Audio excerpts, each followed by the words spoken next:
कदमों में धकेलियां डाल दे। परंपरा वह होती है जो कदमों को दिशा दे।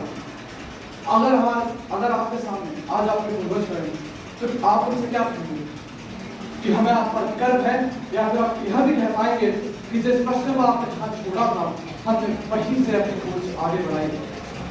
आदरणीय निर्णायक है, सम्मानीय गुरुजन और मेरे प्रिय साथी, मेरे लिए भारतीय ज्ञान परंपरा कोई अतीत की भूली जिसकी बंद किताब नहीं, बल्कि वह एक भविष्य की एक ऐसी खुली किताब है जिसका अगला प्रश्न हमें लिखना होगा।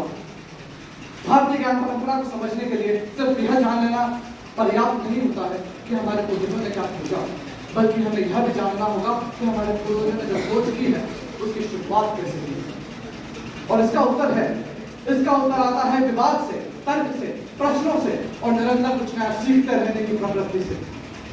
इसके ऊपर ऋग्वेद में श्लोक भी है, आलो भद्राः कृत्वो यन्तुविश्वतः, जिसका अर्थ आता है कि हमारी सभ्यता ने सभी प्रकार के श्रेष्ठ विचारों का स्वागत किया है। कितनी अद्भुत बात है, कितने प्राचीन काल में भी हमारी सभ्यता ने इन विचारों के लिए अपने द्वार बंद नहीं किए।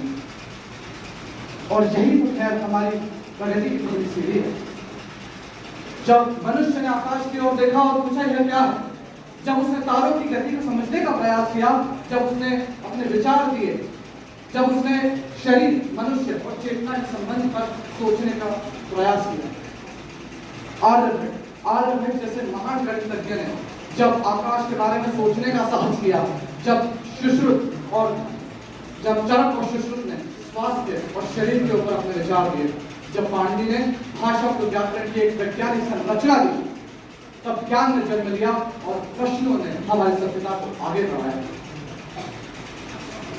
भारतीय ज्ञान परंपरा का सबसे बड़ा संदेश शायद कोई ग्रंथ, कोई किताब या फिर कोई खोज से नहीं, प्रश्न करने से आता है, खोजने से आता है। आज हम एक ऐसे युग में हैं जहां पर पूरी दुनिया हमारे उंगलियों के एक स्पर्श पर उपलब्ध है। हमारे पास आर्टिफिशियल इंटेलिजेंस है, रोबोटिक्स है, हमारे पास अंतरिक्ष अनुसंधान है, हमारे पास जैव प्रौद्योगिकी है। हमने मशीनों को सोचने की क्षमताओं तक पहुंचा दिया है। परंतु एक प्रश्न अभी भी हमारे मन में आना चाहिए कि क्या हमारी तकनीकी विकास के साथ हमारा मानवीय विकास भी हो पा रहा है? और क्योंकि मशीन हमें तेज बना सकती है लेकिन संवेदनशील नहीं।